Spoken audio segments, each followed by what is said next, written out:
আসসালামু আলাইকুম everyone, welcome back to my channel. আশা করছি আপনারা বেশ ভালো আছেন আর আমরাও আলহামদুলিল্লাহ ভালো আছি। আজকে আমরা যাচ্ছি হাকালুকি হাওরে। তো চলুন আমাদের সাথে।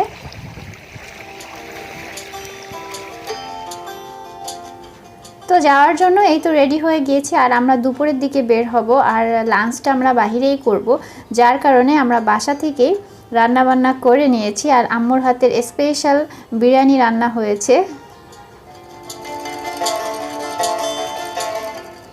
আর আজকে যেহেতু আমরা বাসার সবাই যাচ্ছি, যার কারণে হচ্ছে খাবারটা রান্না করে নিয়ে যেতেই হলো, কারণ হচ্ছে আব্বু বাইরের খাবার একদম পছন্দ করে না। তো এই জন্য দেখা যায় রান্নাবান্না করে একটু ঝামেলা হয়েছে, বাট তারপরেও ঘরের খাবার নিয়ে গেলে কিন্তু এমনিতেও খেতে ভালো লাগে আর সবাই মিলে একসাথে বাহিরে নৌকায় বসে খাবো, সেটার অনুভূতি একটু অন্যরকম হবে, তাই না? আর আজকের ভিডিওটা কিন্তু চমৎকার হতে যাচ্ছে, খুব সুন্দর একটি জায়গা আপনাদের সাথে শেয়ার করব, আশা করি আপনাদের সবার ভালো লাগবে। তো এই তো আমরা গাড়িতে উঠে পড়েছি আর আফিফ সোনার এখন হচ্ছে ঘুমের টাইম, তাই চার চোখে এখনও ঘুম ঘুম ভাব। আর এদিকে হচ্ছে বাহিরের ওয়েদারটা এত সুন্দর ছিল, আসলে শরৎকালের আকাশ তো এমনিতেই ঝকঝকা থাকে, তো বাহিরের পরিবেশ কিন্তু এমনিতেই সুন্দর লাগে। তো আমাদের গাড়িটা এখানে একটু থেমেছে, গাড়ির গ্যাস নিতে হবে মনে হয় এই জন্য। আর আমরা এখানে দাঁড়িয়ে মানে মোটামুটি গরম ছিল, তো মনে হলো টক কিছু খেলে ভালোই লাগবে, তো আব্বু আবার আমরা এনে দিল, আমরা এখানে খেলাম। তো আজকের ভিডিওতে কিন্তু আমি হাওড়ে যাওয়ার ডিটেলস সব কিছু আপনাদের বলবো, আর তার আগে বলে নিচ্ছি একটা কথা, সেটা হচ্ছে আজকে আমার সুইট একটা মামুনির জন্মদিন। মামুনিটার নাম হচ্ছে জিজেল। তো মামুনির জন্য অনেক অনেক অনেক বেশি শুভকামনার দোয়া রইল আমার পক্ষ থেকে। হ্যাপি বার্থডে টু ইউ মা, অনেক অনেক বড় হও, মানুষের মতো মানুষ হও, এই দোয়া করি। আর সেই সাথে সবাই কিন্তু জিজেলকে উইশ করে দিবেন। আর জিজেল হচ্ছে আমাদের নাদিরা জামান আপুর মেয়ে। অনেকেই হয়তো আপুকে চিনবেন, কারণ আপুরও ইউটিউবে একটা চ্যানেল আছে, তো সেই সুবাদে অনেকেই হয়তো আপুকেও চিনবেন আর জিজেলকেও চিনবেন। আর তাছাড়া যারা এখনও চিনেন তারা আশা করি আজকের ভিডিওর মাধ্যমে আমার নতুন ভিউয়ার্স যারা আছেন তারা চিনে নিলেন, তো তারা চাইলে আপুর ভিডিওগুলো কিন্তু দেখতে পারেন। আর অবশ্যই সেখানে গিয়ে জিজেলকে উইশ করতে কিন্তু ভুলবেন না। তো আমাদের গাড়ি আবার ছেড়ে দিল, আর এটা হচ্ছে সিলেট শহর থেকে যেতে টোটাল হচ্ছে 1.5 ঘন্টা সময়ের মতো লাগে, বা 1 ঘন্টা 15 মিনিটের মতো লাগে যদি রাস্তায় কোনো জ্যাম না থাকে। আর এখানে আপনারা সিএনজি বা কার বা মাইক্রো যে কোনো গাড়ি নিয়েই বা বাইকেও যেতে পারেন। তো এক একটা গাড়ির ক্ষেত্রে সময়টা এক এক রকম কম বেশি হতে পারে, বাট আপনারা হচ্ছে 1200 থেকে 2000 টাকার মধ্যে আপনারা মানে গাড়ি ভাড়া লাগবে এখানে যেতে, সেটা ডিপেন্ড করে আপনারা কিসে করে যাবেন। আর কথা বলতে বলতে বাইরের আবহাওয়াটা মানে এত বেশি এনজয় করছিলাম যা বলার বাইরে, আশা করি আপনারাও দেখে খুব এনজয় করবেন। আর আমরা হচ্ছে কার নিয়েছিলাম আর সেই সাথে আফিফের আব্বু বাইক নিয়েছিল, তো ওই যে আফিফের আব্বুকেও কিন্তু দেখতে পাচ্ছেন।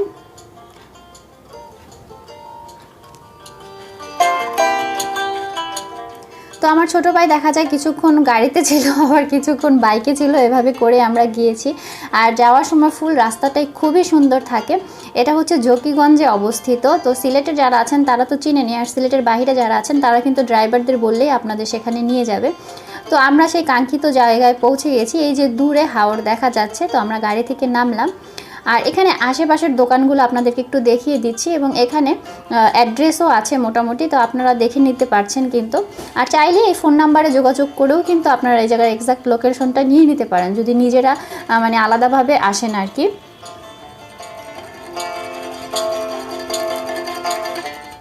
তো এবার অনেকেরই জানার ইচ্ছে হচ্ছে হয়তো যে এখানে ঘুরবো, কীভাবে ঘুরবো। এখানে ঘোরার জন্য প্রথম মানে মেন বাহন হচ্ছে নৌকা বা ইঞ্জিন চালিত বোট, যেটাই বলেন না কেন একই কথা। তো সুন্দর এখানে একটা বট গাছ আছে আর কি, খুব সুন্দর ছায়া, মানে ভাল লাগলো। তো প্রথমে সেখানে গিয়ে আমরা সবাই একটু বসলাম, আর আমি এদিকে নিচে নামলাম। আফিফের আব্বু হচ্ছে নৌকার জন্য কথা বলছে যে কেমন কি আর কি। তো এখান থেকে যেটা জানতে পারলাম যে আপনারা যেই বোটে যান না কেন এখানে হচ্ছে ঘন্টায় 500 টাকা করে দিতে হবে। এখন আপনার ডিপেন্ড করে আপনি কয় ঘন্টা ঘুরবেন। তো আপনাদের এখানে একটা ওয়াচ টাওয়ার আছে, সেই জায়গা পর্যন্ত তারা ঘুরে দেখাবে। আর সেই সাথে আপনারা চাইলে হাওরটা মানে ফুললি ঘুরতে পারেন এবং সময়ের উপর ডিপেন্ড করে হচ্ছে গিয়ে আপনাকে টাকাটা দিতে হবে। আশা করি আমি আপনাদের বিস্তারিত বোঝাতে পেরেছি, আর যদি না পেরে থাকি তাও কমেন্ট করবেন, আমি যতটুকু জানি সেটা আপনাদের বলার চেষ্টা করব। তো আমরা গাড়ি থেকে নেমে এখানে একটু হালকা পাতলা কিছু খেয়ে নিলাম, আর আমরা খাবার দাবার সব কিছু নিয়েই বোটে উঠব, কারণ আমরা চাচ্ছিলাম যে বোটে বসেই খাবো এবং নদীর মানে হাওরের মাঝখানে গিয়ে, নদী বলছি যাই হোক। এটা কিন্তু শীতের মৌসুমে আরও সুন্দর থাকে, শীতের মৌসুমে আপনাদেরকে আবার একবার শেয়ার করবো আপনাদের সাথে। আর এই যে এক পলকে দেখে নেন কি অপূরূপ সুন্দর। আর ওদিকে আফিফের আব্বু ডাকছে যে তাড়াতাড়ি আসো, মানে সে বোট রেডি করে ফেলেছে আর কি, আমরা যেটায় যাবো।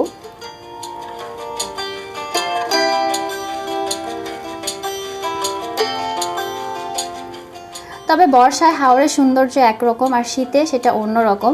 শীতে এখানে প্রচুর অতিথি পাখি আসে এবং অনেক সুন্দর থাকে নাকি। তো শীতে তো যাইনি, অবশ্যই গেলে আপনাদের সাথে শেয়ার করব। তো আমাদের নৌকায় তো ছেড়ে দিল, আর আস্তে আস্তে আপনাদের এই হাওরের অপরূপ সৌন্দর্য দেখাচ্ছি। আসলে বোঝাই যাচ্ছে না কোনটা আকাশ আর কোনটা পানি, কারণ আকাশের সম্পূর্ণ ছায়াটা পানি তেমনভাবে পড়ে আছে, মনে হচ্ছে কোনো শিল্পী রং তুলি দিয়ে এঁকে রেখেছে। আসলে আমি জানি না ক্যামেরায় কতটা মানে সুন্দর করে ধরতে পারছিলাম দৃশ্যগুলো, কিন্তু চোখে ওটা দেখে মানে এমনভাবে ফিল করছিলাম যে ভিডিও করতেও কিছু কিছু জায়গায় আসলে ভুলে গিয়েছিলাম। আর এদিকে আফিফ বাবাইকে দেখলেন, তাকে সানগ্লাস পরিয়ে দিয়েছি। আর সে প্রথমে এটাই উঠে একটু হচ্ছে নার্ভাস ছিল, মানে সে ভাবছিল এমন শব্দ হচ্ছে কিসের, তো সে সেটা খুঁজতেছিল। আর যেহেতু একটু দুল ছিল তো সে একটু চিন্তাই ছিল। তো বাবা আমার সানগ্লাস পরে চুপচাপ বসে আছে, আর বাবার আসলে ভালো মতো ঘুমটা হয়নি। তার ঘুমের টাইমে আমরা বাসা থেকে বের হয়েছিলাম, যার কারণে বাবার সম্পূর্ণ জায়গাটাই মুড অফ ছিল। আর শহর থেকে আসার রাস্তা যদি বলি, সেই ক্ষেত্রে রাস্তা মানে সহজ, কিন্তু হচ্ছে ম্যাক্সিমাম রাস্তা ভালো, কিছু কিছু জায়গা একটু ভাঙা আছে, তবে কাজ চলতেছে, আশা করি সেগুলো ঠিক হয়ে যাবে। আর ঘুরতে গেলে একটু না একটু কি বলে এদিক সেদিক কষ্ট ম্যানেজ করতে হয়, তাই না? এখানে দেখেন উপরে কিন্তু বকগুলো বসে আছে, কি সুন্দর লাগছিল যখন মানে যাচ্ছিলাম পাশ দিয়ে। আসলে অনেক কিছুই না ক্যামেরায় ওভাবে ধারণ করা যায় না।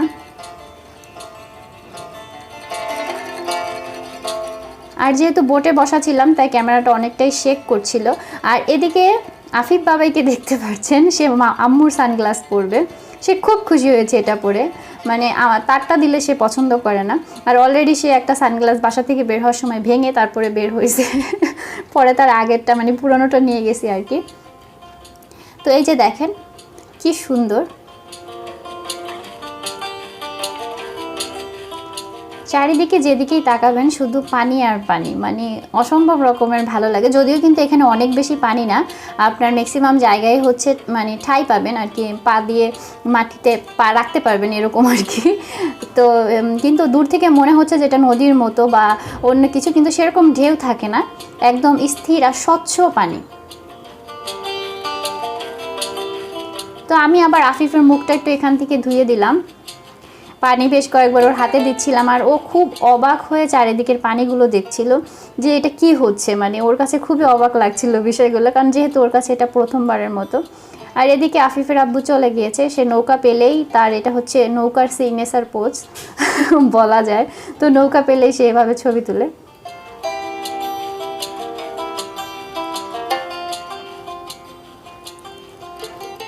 তো অবশেষে আমিও একটু বাহিরে বের হলাম। আর প্রথমে ভেবেছিলাম শাড়ি পরে যাব, পরে আবার চিন্তা করলাম যে না, যেহেতু পানির ওদিকে যাচ্ছি তো শাড়িটা একটু অ্যাভয়েড করলাম।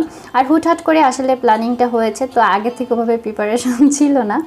তো আমরা হচ্ছে আজকে ইয়েলো বা লেমন টাইপের ড্রেস পরেছি মোটামুটি আমি, আফিফের আব্বু, আর আফিফকেও ইয়েলো পরিয়ে দিয়েছি আর কি।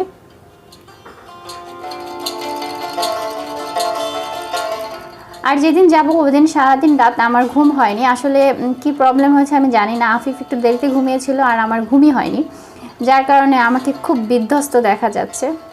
আর এই যে আমাদের কাঙ্ক্ষিত সেই জায়গায় আমরা চলে এসেছি, এখানেও কিছুটা জলাবন আছে, যেরকম রাতারগুলে মানে থাকে, যারা রাতারগুল গিয়েছেন তারা তো জানেন, তো সেরকম কিছু গাছও আছে এখানে। আর এই যে আমাদের কাঙ্ক্ষিত জায়গা সেই ওয়াচ টাওয়ার, সেখানে চলে এসেছি।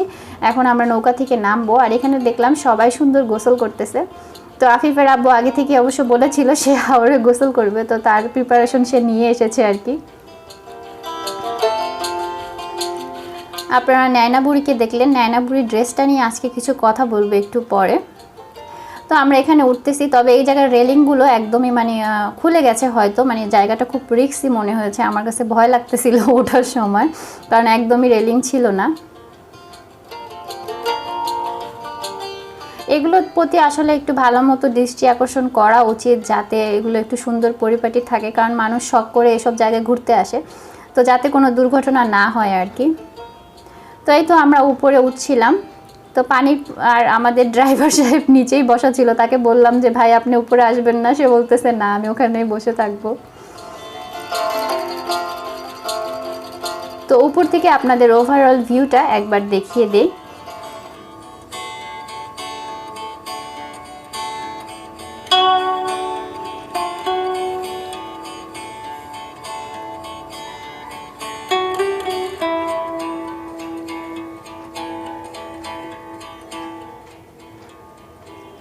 আমাদের দেশ কিন্তু আসলেই অনেক সুন্দর, সত্যিই অনেক সুন্দর, আর দেখার মতো আমাদের দেশে অনেক অনেক অনেক জায়গা আছে।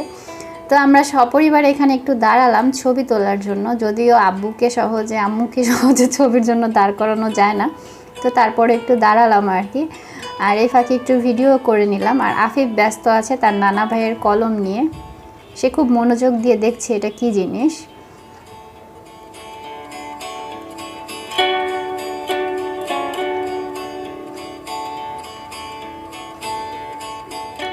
আর উপর থেকে এক কথায় হাওরের চারিদিকের এই সৌন্দর্য অসাধারণ, আর কিছুই বলার নেই। মানে চারিদিকে শুধু পানিই দেখা যাচ্ছে, মনে হচ্ছে মানে একটা ছাউনির ভিতরে আমরা দাঁড়িয়ে আছি, এমন ফিল হচ্ছিল। আকাশ আর পানি এরকম মাঝামাঝি আমরা দাঁড়িয়ে আছি।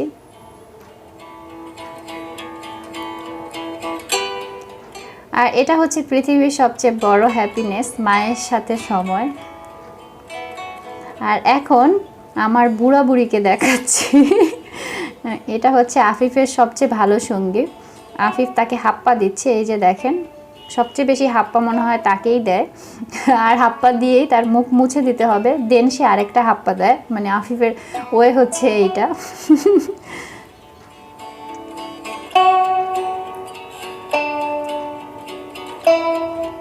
তো আমরা বেশ কিছুক্ষণ উপরে ছিলাম, বাট আপনাদের সাথে কিছু সময় মানে অংশ শেয়ার করলাম। আর আমরা নিচে গিয়ে তারপরে খাওয়া দাওয়া করব, কারণ আমরা ঘোরাঘুরি করতে করতে মোটামুটি অনেক সময় হয়ে গিয়েছিল, 3টার মতো মনে হয় বেজে গিয়েছিল। তো ওই সময় আমরা খাবো আর কি। 2টার দিকে আমরা উঠেছিলাম হচ্ছে নৌকায়।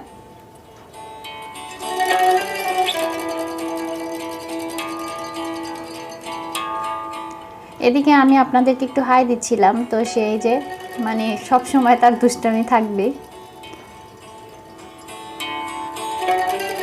আর রাতারগুলের আমার যেই ছবিগুলো আপনারা দেখেছেন, সেখানে কিন্তু এরকম একটা ছবি দেখেছিলেন নৌকার মাঝখানে, সেটা ডিঙি নৌকা ছিল, তাই সুন্দর বেশি লেগেছিল।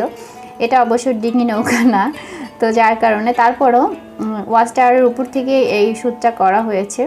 খুবই ভালো লাগে আসলে যখন দেখা যায়, তবে ডিঙি নৌকা হলে আরও বেশি সুন্দর হতো।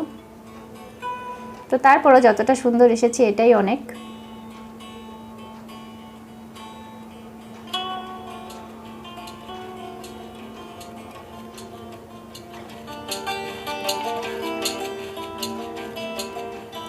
আর এখন আফিফের আব্বু হাই দিল, বুঝতেই পারলেন কি জন্য হাই দিয়েছে। যারা আমার রেগুলার ভিউয়ার্স আছেন তারা তো জানেনই, পানি দেখলে তার এভাবে উল্টিয়ে ডিগবাজি খেতে ভালো লাগে।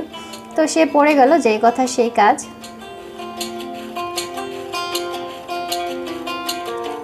সত্যি বলতে কি আমার নিজেরই মানে এইটা দেখে নিজেরই গোসল করতে ইচ্ছে হচ্ছিল। কি আর বলবো, পানিটা এত স্বচ্ছ ছিল, আর এই জায়গা অবশ্য ঠাই ছিল।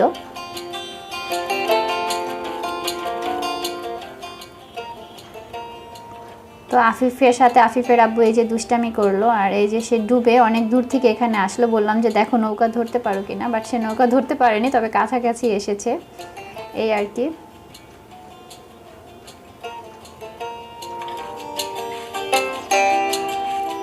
তো তার গোসল এখনো হয়নি, সে আরও কয়েকটা এরকম লাফঝাপ দিবে আর কি, তারপরে শেষ হবে।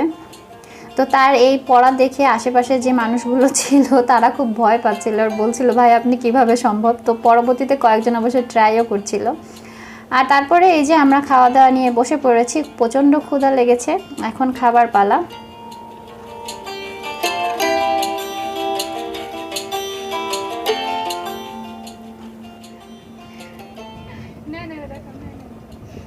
দেখি পুরি দেখি। আমরা বিরিয়ানি খাচ্ছি, আপনারা খাবেন? কান খুব টেস্ট। খুব টেস্ট।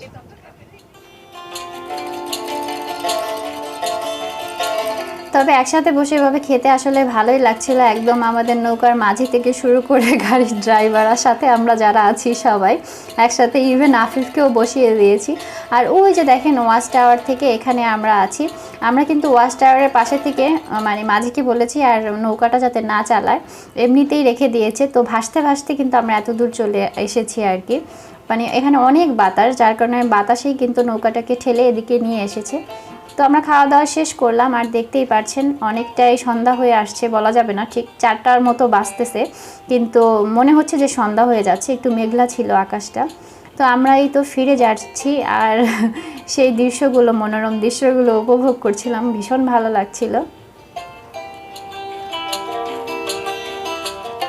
আর এগুলো কিন্তু আমাদের জন্য একটা মেমোরি। আগে আসলে অনেক ঘুরতে গিয়েছি, তখন জাস্ট ছবি তুলেই মেমোরিটা রাখতাম, আর এখন একদম ভিডিওর মাধ্যমে রাখছি। তো এই জিনিসটা আসলে অন্যরকম ভালো লাগে, কারণ ওই সময়টা পার হয়ে গেলেই দেখা যায় কিছুদিন পরে ওটা যখন দেখা হয় তখন সত্যিই অনেক ভালো লাগে। আর এদিকে আমি আফিফের হাতে একটু পানি দিচ্ছিলাম, মুখ টুক মুছে দিলাম আর আফিফের গেঞ্জিটাও পাল্টে দিলাম। তো আফিফ হচ্ছে তার খালামণির দেওয়া গেঞ্জি পরেছে। তো সে খুব অবাক হয়ে দেখছিল। আর এই যে বললাম জামা নিয়ে কিছু কথা বলবো, তো এই যে নায়না যে ড্রেসটা পরা দেখছেন, এই ড্রেসটা কিন্তু আমার হাতে কাজ করা। আর তার চেয়ে বড় বিষয় হলো এই ড্রেসটা আমি যখন কাজ করেছি তখন আমি ক্লাস 5-এ পড়ি, ড্রেসটা আমারই কিন্তু। তো এখন হচ্ছে নায়নার সেই বয়সটা, তো যার কারণে আমি ড্রেসটা যেহেতু হাতে করেছি খুব যত্ন করেই রেখে দিয়েছি। তো এখন বোন হয়েছে বিদায় ও আর কি পড়তে পারছে, ও খুব খুশি হয়েছে যখন আমি ওকে ড্রেসটা দেখিয়েছি আর দিলাম তখন।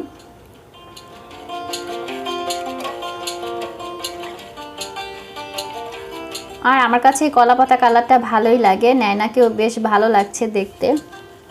অনেক সময় নিয়ে অনেক সূক্ষ্মভাবে কাজটা করেছিলাম, কিন্তু অনেক অল্প বয়সে করেছি। আমার নিজেরই মাঝে মাঝে অবাক লাগে যে ওই সময় আমি এই কাজগুলো করতাম বা পারতাম।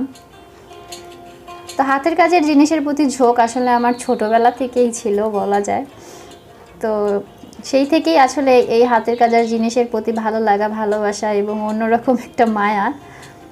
তাই তো আফিফকে নিয়ে একটু বসলাম, আর সে ইদানিং প্রচুর মানে জিব্বা বের করে এভাবে নাড়িয়ে নাড়িয়ে ভেঙাতে পারে। বললেই হলো জিব্বু দেখাও, তাহলে তার দেখানো শুরু হয়ে যায়।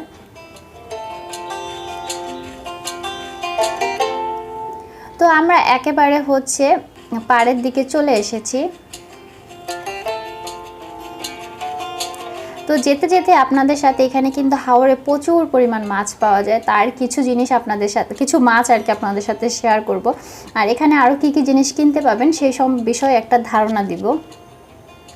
যদিও জাফলং, বিছানাকান্দির মতো এরকম আসলে মানে কেনাকাটার মতো জিনিস এখানে পাওয়া যায় না, তবে এখানে গ্রামের যেসব জিনিস আছে, সবজি বা তরি তরকারি, এসব অনেক কিছু পাওয়া যায়।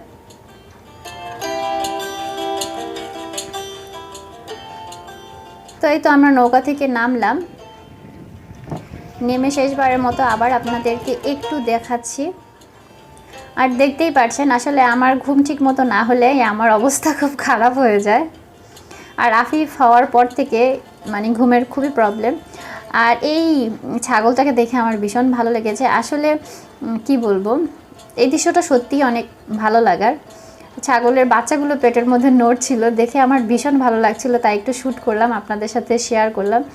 আসলে কেউ যখন মা হয় না, সেটার অনুভূতিই অন্যরকম, সেটা যে কোনো প্রাণী হোক বা মানুষ হোক। তো মা হওয়ার পরে সেই অনুভূতিটা এখন বেশি ফিল করতে পারি।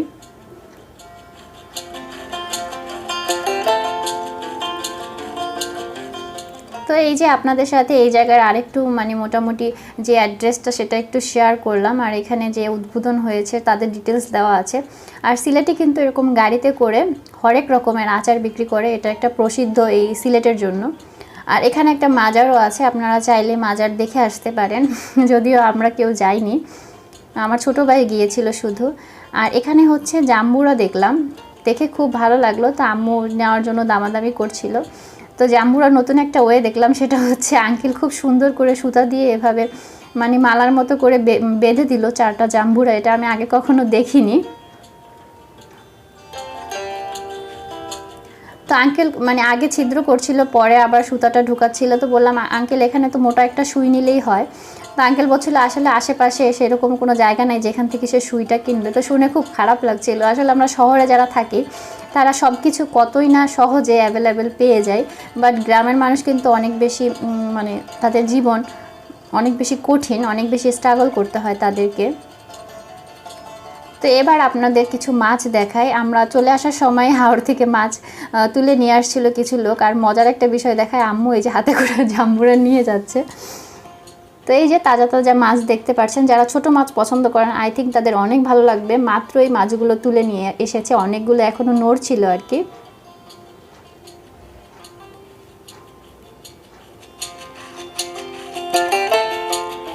তো অল্প কিছুই বড় মাছ ছিল, আর ম্যাক্সিমামে অনেক ছোট ছোট মাছ, তো এই জন্য আর নেওয়া হলো না। তো আরও কিছুক্ষণ অপেক্ষা হলে সন্ধ্যার দিকে নাকি মাছ নিয়ে আসে। তো আমরা বাসায় ফিরবো, এই জন্য আর দেরি করিনি। তারপর এখানে বসে একটু চা খেলাম, তারপরে বাসার উদ্দেশ্যে রওনা দিলাম আর কি। তো এই ছিল মোটামুটি আমাদের আজকের ট্যুর। তো কেমন লাগলো সেটা তো অবশ্যই কমেন্ট করে জানাবেন। আর এছাড়াও এই হাওড়ের আরও বিস্তারিত কিছু জানার থাকলে অবশ্যই কমেন্ট করবেন। আর এমন আরও নতুন নতুন সুন্দর সুন্দর ভিডিও দেখতে অবশ্যই আমার চ্যানেলের পাশে থাকবেন। তো আজকের মতো এখানে বিদায় নিচ্ছি। আমাদের জন্য দোয়া রাখবেন, আর আপনাদের জন্য রইল অনেক অনেক দোয়া আর ভালোবাসা। আল্লাহ হাফিজ।